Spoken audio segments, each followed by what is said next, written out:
Your 22 years of service are over, Marcus. Leave the secret recipes and the Bistro OS source code on my desk and get out, Ryan Caldwell sneered, tossing the folder. I didn't say a word. I signed the paper, picked up my personal belongings, and walked away. They had no idea. I held the master switch to all 18 restaurants. The light on the custom security terminal flickered red, and a digital chime echoed through the quiet flagship restaurant in downtown Philadelphia. Ryan Caldwell stood next to a private security guard, his tailored gray wool suit immaculate, his hands shoved deep into his pockets. "You don't work here anymore, Marcus," Ryan said, his lips curling into a smug smile. "Hand over the access token for the server room, your keys to the central commissary, and get off my property." I did not yell. I did not make a scene. I reached into my coat, pulled out the hardware authentication key, and set it on the mahogany counter. "Everything is yours, Ryan," I said quietly, looking at the young man who had inherited his father's life work but none of his wisdom. I picked up my leather briefcase, buttoned my coat against the November wind, and walked out into the cold morning. They thought they had just taken the crown. They did not realize they had just locked themselves inside a building with no air. To understand how a regional empire could collapse in 72 hours, you have to go back to 2004. I was 27 when I co-founded Gourmet Garden Bistro with Richard Caldwell. Richard was 46 back then, a brilliant culinary mind who could create flavors that kept tables booked 3 weeks in advance. I was the operations guy, a systems engineer who understood how to scale a single restaurant into a repeatable, efficient system. Over the next 22 years, we built the brand from a single neighborhood spot into a thriving network of 18 high-end franchise locations across the Mid-Atlantic. Richard focused on the menu and the brand, while I designed the supply chain, the kitchen workflows, and the digital infrastructure. We built a state-of-the-art central commissary in South Jersey, where our proprietary sauces, marinades, and spice blends were prepared under strict quality controls and shipped to the franchise locations twice a week. The real secret to our scaling was Bistro OS, a proprietary software platform I spent 10 years coding and refining. Bistro OS was not just a point-of-sale system, it was the entire operational brain of the franchise. It tracked inventory levels in real time, managed portion control sensors on the prep tables, automatically routed orders to kitchen display systems, and generated precise automated supply orders to our central commissary. When a franchise in Baltimore sold 10 plates of our signature braised short ribs, Bistro OS automatically subtracted the beef, spices, and red wine from their inventory, checked the delivery schedule, and placed an order to the commissary for the exact prep units needed for Thursday morning. This system cut restaurant labor costs by 15% and food waste by 20%. It was the reason our franchises enjoyed a 24% operating margin, compared to the industry average of 8%. 2 years ago, Richard Caldwell passed away at the age of 68. It was a devastating loss for the company and for me. Richard left his 51% controlling interest in the parent company, Caldwell Hospitality Group, to his only son, Ryan. Ryan was 32, held a business degree from a prestigious Ivy League school, and had never washed a dish or prepped a line in his life. He looked at Gourmet Garden Bistro not as a community of dedicated franchisees and culinary pride, but as a financial vehicle to be leveraged and flipped.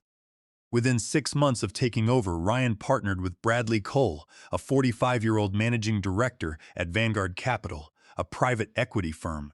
Vanguard bought a minority share but secured keyboard voting rights. Together, Ryan and Bradley began preparing the company for a massive sale. They entered negotiations with Apex Hospitality, a national restaurant conglomerate, for a buyout valued at $120 million. At the merger valuation, my 10% founder's equity stake was worth $12 million. I had spent half my life building this company, and I was looking forward to the exit. I had designed my career so that after the merger I could retire to Vermont and let the conglomerate take over. But Ryan and Bradley had other plans. They looked at the numbers and decided that paying out $12 million to a veteran operations director was an unnecessary cost. They wanted to pocket that equity for themselves and Vanguard Capital. Over the summer, they began freezing me out of board meetings, redirecting operational emails, and quietly assigning my responsibilities to Ryan's college roommate, an unqualified MBA graduate who didn't know the difference between a walk-in cooler and a dry storage pantry. I saw the signs, but I remained calm. I knew the operational details of this company better than anyone, and I knew the one detail they had completely overlooked in their rush to close the deal. That detail was Vance IP Holdings LLC. In 2012, when I completed the first stable build of Bistro OS, I registered the software's copyright and patents under my own independent entity. Richard and I had signed a software licensing agreement. Caldwell Hospitality Group received a royalty-free, perpetual license to use Bistro OS across all corporate and franchise locations, contingent on my continued employment as the Director of Operations. If my employment was terminated for any reason, the agreement stated that the license would immediately convert to a temporary 72-hour trial, after which it would be fully revoked unless a new commercial licensing agreement was executed at the sole discretion of the licensor. I had also patented the proprietary automated seasoning dispenser machines used in our central commissary under the same holding company. Ryan and his private equity partners had spent millions on high-priced corporate attorneys to audit our real estate leases, our vendor contracts, and our franchise disclosure documents. But they had treated the software and the recipes as generic company assets, never bothered to read the original licensing agreements, buried in the archives of Vance IP Holdings. They thought they were holding all the cards, but they didn't even realize they were playing on my table. The trap was sprung on a rainy Thursday morning in early November. I was called into the main executive conference room at our corporate headquarters in Philadelphia. The room was cold, the glass walls overlooking the city skyline shrouded in gray mist. Ryan Caldwell sat at the center of the glass table, flanked by Bradley Cole and the company's external general counsel, a sharp-faced corporate attorney named Arthur Vance. On the table lay a thick manila folder and a single sheet of paper. "Marcus," Ryan began, his voice carrying a practiced, solemn tone he had likely rehearsed. "We've had some very disturbing reports come in from our third-party health and safety compliance auditors. They conducted an unannounced inspection of the flagship restaurant and the central commissary early yesterday morning." He slid the folder toward me. I opened it and scanned the pages. The report was an absolute fabrication. It claimed that inspectors had found active rodent infestations, expired meat stored in the main walk-in cooler, and systemic violations of temperature logging protocols. To make it look authentic, they had attached photos of dirty prep tables and boxes of meat showing expired date tags. I recognized the layout of the kitchen in the photos. It was indeed our flagship, but the dirt and expired tags had clearly been staged. Our kitchen staff cleaned that facility for 2 hours every single night, and our temperature logs were automated through Bistro OS sensors, which recorded readings every 15 minutes. "This is completely staged, Ryan," I said, keeping my voice level and quiet. "Our sensors show the walk-in cooler has maintained a constant 36 degrees for the last 90 days. The temperature logs are hard-coded into the cloud, and we have a professional pest control service that inspects the facility every 2 weeks with clean bills of health." "The auditor's report is official, Marcus," Bradley Cole interrupted, leaning forward and tapping his gold pen on the glass. "Under Section 8.4 of the Caldwell Hospitality Group Operating Agreement, a critical failure to maintain food safety standards that threatens the brand's regulatory compliance constitutes a material breach of your duties. This is a termination for cause." Arthur Vance, the attorney, slid the second paper toward me. "As a result of this termination for cause, the company is invoking the bad lever provision under Section 10.2 of the Partnership Agreement. Your 10% equity option is hereby canceled, and the company will repurchase your outstanding shares at book value, which is currently calculated at $350,000. I looked at the number on the paper. $350,000. Instead of the $12 million I was owed at the merger valuation, they were offering me less than 3% of its actual worth. They were attempting to rob me of my life's work based on a staged health report. Furthermore, Ryan added, a smirk appearing on his face, Under the company property clause, you must hand over the source code repository keys, administrative passwords, and database access credentials for the Bistro OS software before you leave the building today. The transition to our new operations team will begin immediately. I looked at the three of them. Ryan's face was filled with smug satisfaction. He thought he had executed a brilliant corporate maneuver that would save his investors millions and secure his promotion in the new merged conglomerate. Bradley Cole looked bored, as if this was just a routine business transaction. They expected me to panic, to argue, to threaten to sue them for wrongful termination, which would tie me up in court for years while they closed the merger and pocketed the money. I closed the folder, picked up my Mont Blanc pen, and signed the acknowledgement of termination. I did not sign the share repurchase agreement or the intellectual property transfer document, which they had cunningly slipped into the packet. I acknowledge that you are terminating my employment effective immediately, I said, standing up and buttoning my coat. I will pack my personal belongings and leave.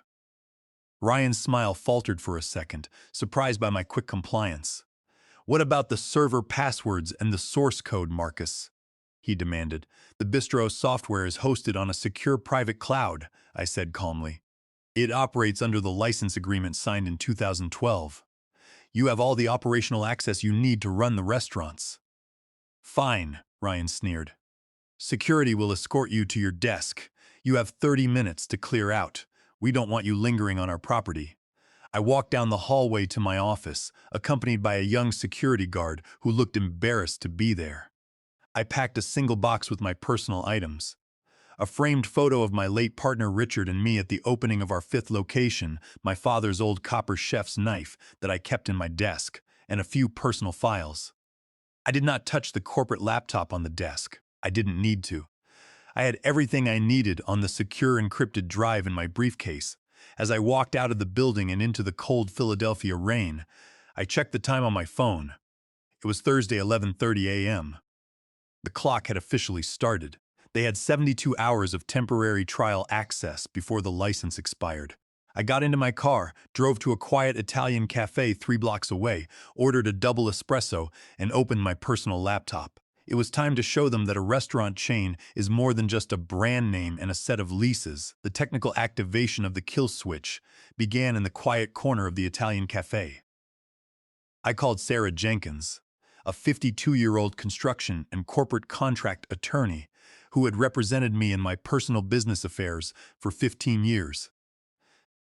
Sarah was a formidable strategist who understood the intricate mechanics of licensing agreements and intellectual property law. I sent her the termination notice and the signed acknowledgement. They went with the bad lever strategy, I told her.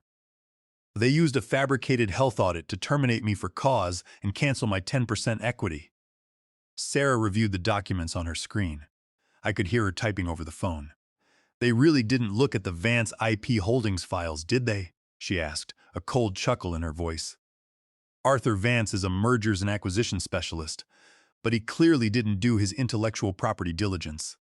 Under Clause 11(c) of the 2012 Master Software and Recipe Licensing Agreement, your termination triggers an automatic transition of the royalty-free license to a 72-hour trial period. After that, the license terminates unless a new commercial agreement is negotiated. Are we legally protected? I asked. Completely, Sarah said. The agreement is registered in Delaware, and the terms are explicit. Vance IP Holdings owns the code, the API structure, the database schema, and the proprietary spice formulations. More importantly, the franchise agreements for the 18 locations explicitly state that the parent company must provide the Bistro OS operational platform to the franchisees as part of their franchise support.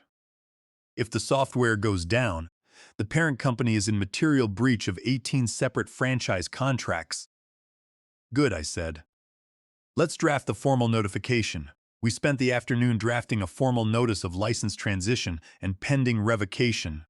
The notice was addressed to Ryan Caldwell, the board of directors of Caldwell Hospitality Group, and the managing partners of Vanguard Capital. I also sent a courtesy copy directly to the acquisition legal team at Apex Hospitality and to the heads of the franchise association representing the 18 restaurant owners. I wanted everyone to know exactly what was coming. The email was sent at exactly 4:45 p.m. on Thursday.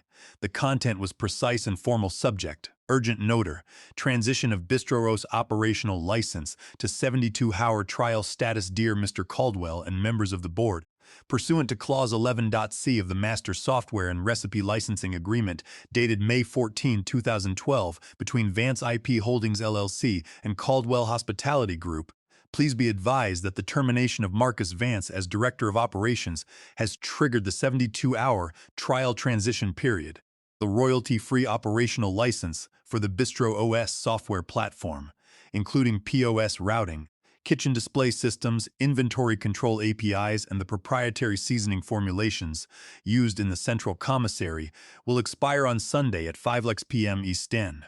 Unless a new commercial licensing agreement is executed before this deadline, all API access keys, database synchronization services, and proprietary recipe authorizations will be suspended. Sincerely, Marcus Vance, Managing Director, Vance IP Holdings LLC. Once the email was sent, I logged into the AWS console hosting the core Bistro OS infrastructure. I did not delete any data or sabotage the code. Doing so would be a criminal offense. Instead, I set up a scheduled script that would revoke the SSL certificates, suspend the active API keys, and redirect all POS traffic to a secure, static landing page at exactly 5 p.m. on Sunday. The landing page would display a simple message: operational license expired. Please contact Vance IP Holdings for restoration. Next, I contacted the operations manager of our central commissary in South Jersey. Bill had been running the facility for 12 years and was a close friend. I explained the situation to him. Bill, as of Monday morning, the automated packing and labeling software for the spice blends and marinades will be offline. Since those formulations are registered trademarks of Vance IP Holdings, the commissary cannot legally package or ship them without an active license. Doing so would violate federal trademark laws, and the company would face massive damages under the Lanham Act. Bill understood immediately. I hear you, Marcus. We've got 3 shipments scheduled for Monday morning, but if the software is locked and we don't have the license, I can't let the trucks leave the dock. I'm not risking a federal lawsuit for Ryan's greed. On Friday morning, Ryan Caldwell sent an email in response to our notice. His tone was dismissive and arrogant. Marcus, this is a desperate and pathetic attempt to hijack the company's property. Our internal IT department has already begun the process of migrating the POS data to a standard commercial platform. We will not be extorted by a terminated employee. Any attempt to disrupt our operations will result in immediate criminal prosecution and a multi-million-dollar lawsuit for tortious interference. I didn't reply. I knew their IT department had no chance. Bistro S had been customized over a decade to integrate with our specific kitchen displays, local inventory scales, and commissary logistics. Replacing it would require completely rewriting the database integration and replacing the physical POS terminals in 18 restaurants. A process that would take at least 6 months and cost millions of dollars. I shut down my laptop, turned off my work phone, and drove to my cabin in the mountains of Pennsylvania. I spent the weekend fishing, enjoying the quiet forest and the crisp autumn air. I let the silence do the work. I knew that by Monday morning, the corporate boardroom in Philadelphia would be screaming for my attention. Monday morning arrived with the quiet, devastating force of a system collapse. I turned my phone back on at 7 a.m. while sitting on the porch of my cabin, a cup of hot black coffee in hand. The device immediately began vibrating continuously, overwhelmed by missed calls, voicemails, and urgent email alerts. At exactly 5 p.m. on Sunday, the Bistro S licenses had expired. The scheduled AWS script had run flawlessly, revoking the active API keys and SSL certificates across the entire network. By 6 a.m. on Monday, the morning prep crews at all 18 Gourmet Garden Bistro locations had arrived to find a total operational blackout. Cashiers turned on the POS terminals only to see the cold, static message: operational license expired. Please contact Vance IP Holdings for restoration. The kitchen display systems, which normally showed the prep lists and ingredient weights for the day, were completely blank. The managers could not access the digital inventory logs to see what needed to be prepped. The central commissary in South Jersey was in complete chaos.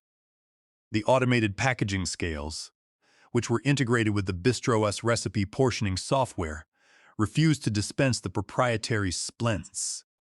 The shipping software was locked, meaning the workers could not generate the USDA-required ingredient manifests or shipping labels for the delivery trucks. 3 refrigerated freight trucks, loaded with thousands of dollars of perishable meats and fresh vegetables, were sitting idle at the loading docks, unable to leave without the mandatory shipping documentation. The financial bleed was instantaneous and massive. Each of the 18 locations averaged roughly $8,000 in revenue during the lunch rush alone. With the POS systems offline, they could not process credit cards, take online orders, or route tickets to the kitchens. Some managers tried to write orders on paper tickets and take cash, but without the kitchen displays and the automated inventory tracking, the kitchens quickly fell into chaos, serving wrong dishes and running out of key ingredients within an hour. By 10 a.m., 15 of the 18 locations had officially closed their doors, turning away hundreds of angry customers. The remaining 3 locations were operating at less than 10% capacity, experiencing long delays and customer complaints. Franchises were in a state of absolute panic and fury. They had paid hundreds of thousands of dollars in franchise fees, and their contracts guaranteed them a functioning, state-of-the-art operational platform. They quickly realized that the parent company's dispute with the founder had caused the blackout. By 9:30 a.m., the head of the Franchise Association, a veteran operator named Dave Miller, who owned 4 profitable locations in Maryland, had convened an emergency conference call with the other owners. "We are bleeding cash, and our agreements are being violated," Dave Miller told the group. "If this isn't resolved by noon, we are filing a joint class action lawsuit against Caldwell Hospitality Group for breach of the franchise disclosure document and lost revenue. We will also stop paying our weekly royalty fees immediately." In the Philadelphia headquarters, Ryan Caldwell was experiencing a complete meltdown. He had spent the morning screaming at his IT team, who were desperately trying to bypass the AWS security controls. But the code was secure, and without the master decryption keys held by Vance IP Holdings, they could not access the database or reactivate the API endpoints. At 10:15 a.m., Bradley Cole from Vanguard Capital called my lawyer, Sarah Jenkins. His tone was no longer cold and clinical, it was strained and urgent. "Sarah, this is Bradley Cole," he said. "We need to resolve this software issue immediately. The franchisees are threatening to sue, and our M&A transaction with Apex Hospitality is on the line. We are willing to offer Marcus a $500,000 consulting fee to transition the system to our team and release the IP." Sarah laughed, the sound sharp and uncompromising over the speakerphone. "Mr. Cole, my client is not interested in a consulting fee. The BistroOS software and the proprietary recipes are the exclusive property of Vance IP Holdings. Your termination of Mr. Vance triggered the revocation clause, which you failed to address during your due diligence. If you want to use his intellectual property, you will have to pay the market rate." "What is his price?" Bradley asked, his voice tight. $35 million cash for a perpetual non-exclusive license for BistroOS and the recipe trademarks," Sarah stated calmly, "plus the immediate reinstatement of Mr. Vance's 10% equity option at the full merger valuation of $12 million and the immediate resignation of Ryan Caldwell as CEO." "That is extortion," Bradley shouted. "We will get a court injunction by the afternoon." "You can try, Mr. Cole," Sarah replied, "but our licensing agreement is ironclad and registered in Delaware. A judge will not force a private intellectual property holder to license his proprietary patents for free, especially when you terminated him without cause, based on a falsified health report. Furthermore, while you are waiting for a court date, your franchisees will have closed their doors and Apex Hospitality will have walked away from the merger. You have until 4 p.m. today before the offer expires." At 11:30 a.m., the lead acquisition counsel for Apex Hospitality sent a formal letter to Vanguard Capital.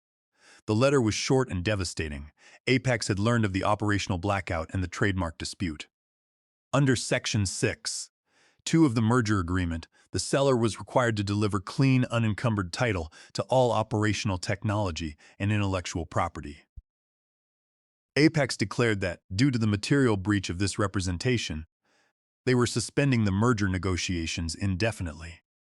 Vanguard Capital's entire leveraged investment was on the verge of turning to dust. They had used $30 million in short-term debt to fund their acquisition of the company, and if the merger failed, they would default on their loans and face bankruptcy. The sharks had finally realized that they were trapped in the shallow water, and the tide was going out fast. The resolution was swift, silent, and clinical. At 2 p.m. on Monday, Bradley Cole called Sarah Jenkins back. He did not shout, and he did not threaten.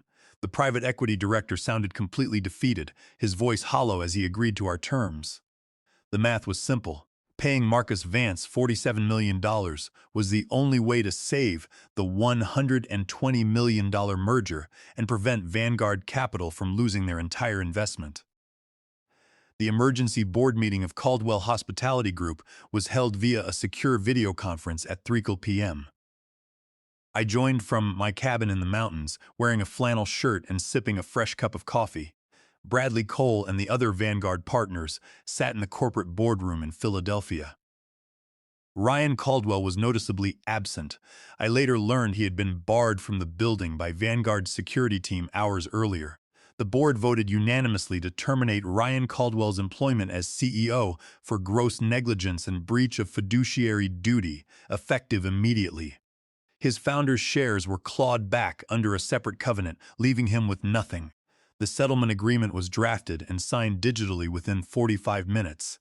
The terms were exact. First, Vanguard Capital wired $35 million from their reserve fund directly to the corporate bank account of Vance IP Holdings LLC as a one-time licensing fee for a perpetual, non-exclusive license to use Bistro OS and the proprietary recipe formulations. Second, my 10% equity option was fully reinstated and guaranteed, with a binding clause ensuring a $12 million cash payout directly to my personal account upon the closing of the merger with Apex Hospitality. Third, Caldwell Hospitality Group signed a full unconditional release of all claims, acknowledging that my termination was wrongful and that the health inspection report was completely fabricated. At 3:55 p.m., my bank confirmed that the $35 million wire transfer had cleared. I logged into my laptop, accessed the AWS console, and executed the reactivation script. I restored the SSL certificates, enabled the API keys, and brought the Bistro OS servers back online. Within 10 minutes, the POS terminals in all 18 locations rebooted. The blank kitchen screens flickered back to life, displaying the backlog of orders. At the central commissary, the automated seasoning dispensers began humming again, and the shipping software generated the required manifests. The delivery trucks finally rolled out of the docks, carrying the fresh ingredients and secret spices to the hungry restaurants. The crisis was resolved, but the landscape of the company had changed forever. 3 weeks later, the merger between Caldwell Hospitality Group and Apex Hospitality closed successfully. I received my final $12 million payout for my 10% equity, bringing my total compensation to $47 million. I heard through industry channels that Ryan Caldwell tried to start a new boutique restaurant consulting firm, but his reputation was completely ruined. The story of how an arrogant heir almost destroyed a $120 million company because he failed to read the IP licensing agreements had become a famous warning story in the F&B industry. No private equity firm or investor would touch him, and he was blacklisted from any executive role in the hospitality sector. As for me, I bought a historic 20-room boutique inn in the mountains of Vermont, surrounded by maple trees and quiet streams. I spent my winter renovating the kitchen, installing a custom wood-fired oven, and coding a small, specialized reservation system for local bed and breakfasts. I don't miss the corporate boardrooms, the spreadsheets, or the frantic pace of a regional franchise chain. Sometimes, when I am sitting by the fire in the inn's library, I look at the framed photo of Richard and me on the wall. I think about how much he would have laughed at his son's corporate chess game. Ryan thought that real power was about titles, boardroom seats, and financial leverage. He never understood that the real value of a restaurant isn't the sign on the door, but the recipe in the kitchen and the code that runs the line. I retired at 49, wealthier than I ever needed to be, because I kept my hand on the engine while they were busy fighting over who got to sit in the driver's seat. Sometimes the best revenge isn't loud or aggressive. It is just knowing exactly how much you are worth and being ready to turn off the lights when they try to steal it.